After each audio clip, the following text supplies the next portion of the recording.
Welcome to Algebra 2, Semester 2, Unit 8. This is our last section in this unit, I believe, before your test. If we look at the very front page, let me find it here.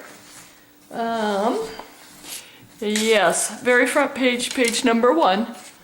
You see down here, you're finally down to the Scatterplots and study guide. We'll get the study guide on here, but this is the Scatterplots part of it. So we'll have one more video into this section, I guess, with the study guide. So this is the Scatterplots and factoring 3 terms. We've been playing with the X game in class, in your warm-ups. So you're probably familiar with it if you've been coming to class. If you haven't made it to class, then I want to go over this just real quickly here because it's real useful in converting 3-term polynomials to 4.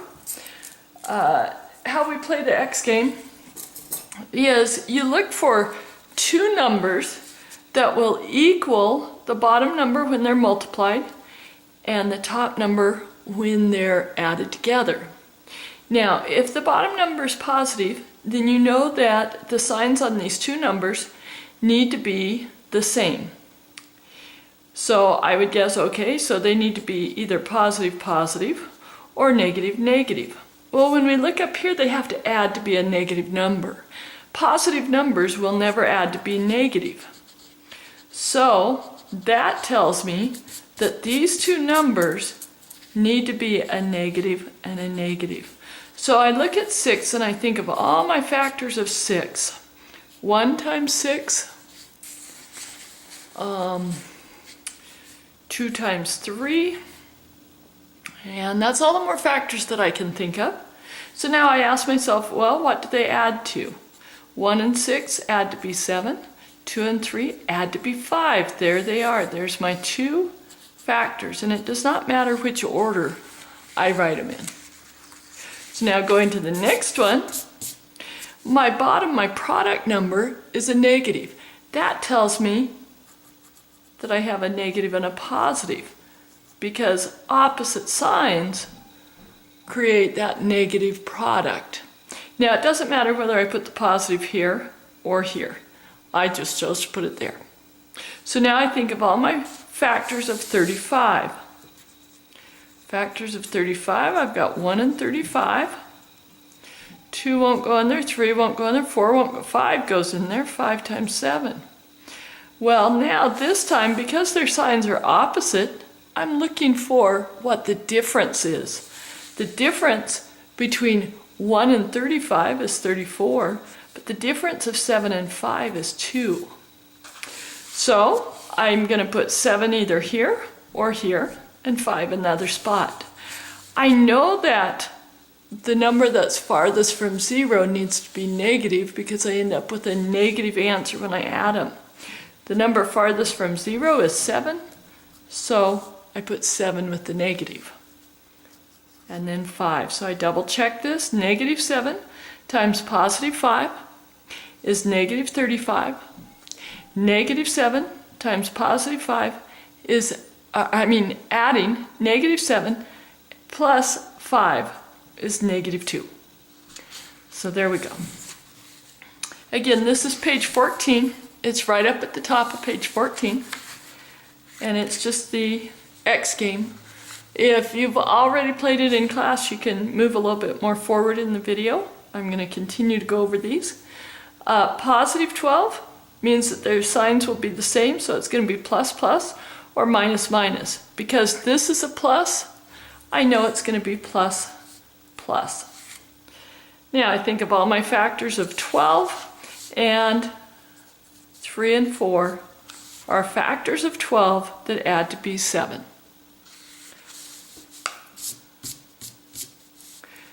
Now I have negative 77, and negative down here tells me that I have a plus and a minus.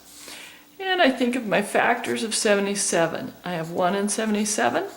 Now this time I'm looking for the difference. That would be 76. Looking for the difference because they're opposite signs. Another one would be 7 and 11. 7 and 11 have the difference of 4. So now I just have to ask myself, well, The larger one is going to have the same sign as this, so 11 be on this side and 7 on this side. Negative 7 times 11 is negative 77. Negative 7 plus 11 is positive 4. Okay, now let's use that little game to help us convert 3-term polynomials to 4-term. You learned on the last lesson how to factor 4 terms, so if we can convert these to 4-term, then you can factor them. So here's how we do this. First thing, we can always look for the GCF. That would be one way to do this, and pull 2 out of all these. But let's say that you forgot to look for the GCF. I'll show you that it will still work. Make your X game, leaving this middle number at the top for that top number in the game. Okay, so in other words, I'm leaving this number just like how that number is. Just ignore that X for the time being. Now we take the first and the last number and multiply them to get the bottom number in your X game. So negative 4 times positive 6 would be a negative 24. My factors of 24, well, first thing, because this is negative, we're going to have a negative and a positive. And that tells me that we're looking for their difference. So 1 and 24, difference would be 23. 2 and 12, the difference would be 10. 3 and 8, the difference would be 5. 4 and 6, the difference would be 2. And you probably caught it up here when I said 10. So now we have to ask, well, the sign here is positive, so the number farther from 0 will be positive. So that would be 12, that would be 2. Now, what you're doing is you're converting from a 3-term to a 4-term. So what you want to do is bring down whatever variables with that middle number and put it with these. And now you've got your 4 terms. You're going to ignore this middle term and replace it with these 2 terms. I sometimes tell students to circle what you're going to write, and when students have done this, they have nicknamed this step the old man glasses, because if you look, it looks kind of like old man glasses, those wireframe glasses laying upside down on a desk. Now we simply write from the left to the right the circled terms in order. So we have 6x squared minus 2x plus 12x minus 4. You've just converted 3-term to 4-term. Let's do this on the next one. Okay, we make our X game. Take 1 times 9, that would be 9. Terms that will multiply to be a positive would be negative, negative, or positive, positive. Because this is negative, they have to be negative, negative. 2 numbers that multiply to be 9 but add to be 6 would be 3 and 3. Now we bring down our variable, circle our terms,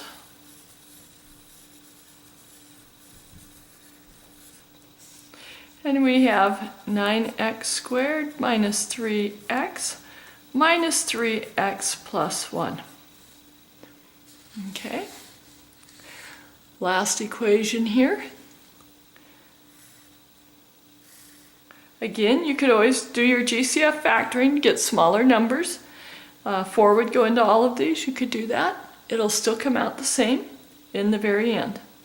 Okay, so we have 4 times 16 is 64. That's positive. Because this is positive, we know that they're positive, positive. 2 numbers that multiply to be 64, add to be 16, would be 8 and 8. Bring down your variable, circle your terms,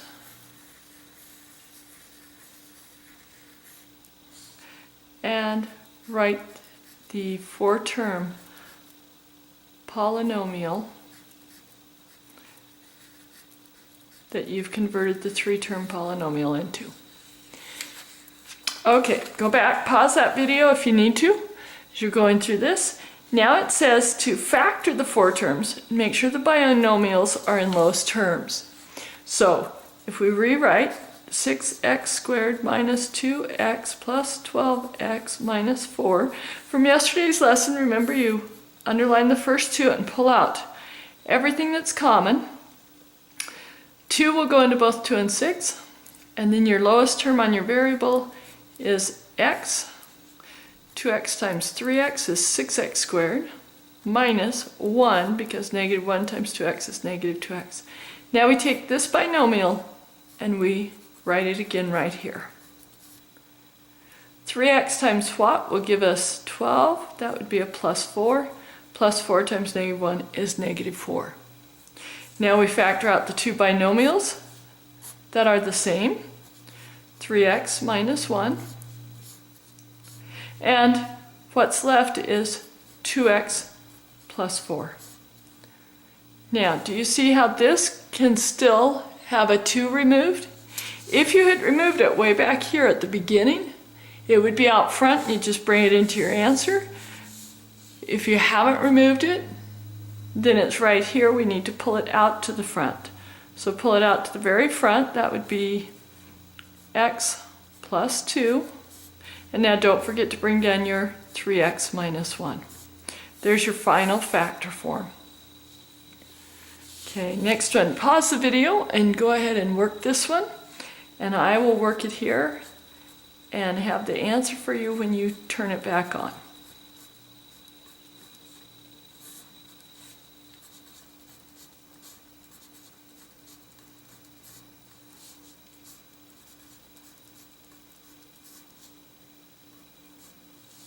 The only tricky thing on this one is when you write this over here, make sure you realize that 3x times negative 1 is negative 3x, and negative 1 times negative 1 is positive 1. Sometimes students forget that negative in there. So we have 3x minus 1, 3x minus 1. Because there's 2 factors that are identical, I do ask that you take it one step further and show your final answer in that way. Okay. Last one.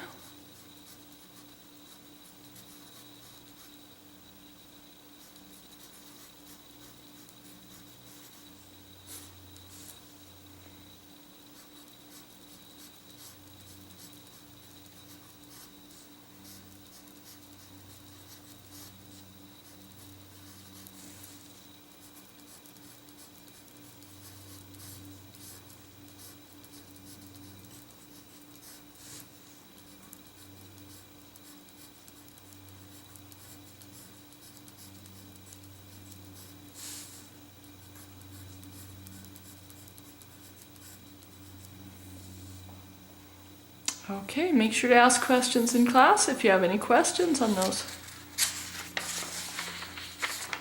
Now we move on to page 15 of the notes. These are scatterplots. Scatterplots are used to determine if 2 variables have the same, sorry, I'm trying to find my other notes, have a correlation. In other words, is there any relationship between these 2 variables that you've chosen? So a negative correlation, well, you think about your linear line. A linear line, remember the negative goes up on the left. You raise your left hand when you see a line going to the left, and you start snapping your fingers and singing Beyonce's song, to the left, to the left. And you remember that was a negative thing. He was getting kicked out of the apartment. So anytime you see something going up on the left, it's negative. In scatterplots, you'll just have points. You might see a general trend line that they've drawn in, but you'll see the points are more up on the left, down on the right. That's a negative correlation. As the value of one variable goes up, well, let's go along x. As it goes up, what's happening to our y? It's going down. Okay. A good example of this would be the miles on my car. The mileage on my car, as it goes up, the value goes down. So that's a great real-life example. Now, no correlation would be when these dots just seem to be randomly all over the graph, and there's no trend. That's no correlation. We say there's no relationship between these. No correlation. Let's see, let me think of a good example. Let's say as I tune my radio, the radio dial numbers goes up. There's no correlation to my gas mileage. It won't affect my gas mileage, correct? Okay. Positive correlation. Well, since negative goes up on the left, and you know from linear graphing in Algebra 1 that if a line goes up on the right, you raise your right hand and you say I swear to tell the truth, the whole truth, and nothing but the truth, so help me God. And that is a positive thing in our court system. It's very unusual and a positive movement made in our country to seek justice in our land. So that's positive correlation. The points will have a tendency to go up to the right. You might even see a trend line in there. Hopefully it's straight, not like that one. So as the value of one variable goes up, if we go along x and it's going up, what's happening to y? It's going up as well. Okay, a good example of this is as I invest restoration money in my car,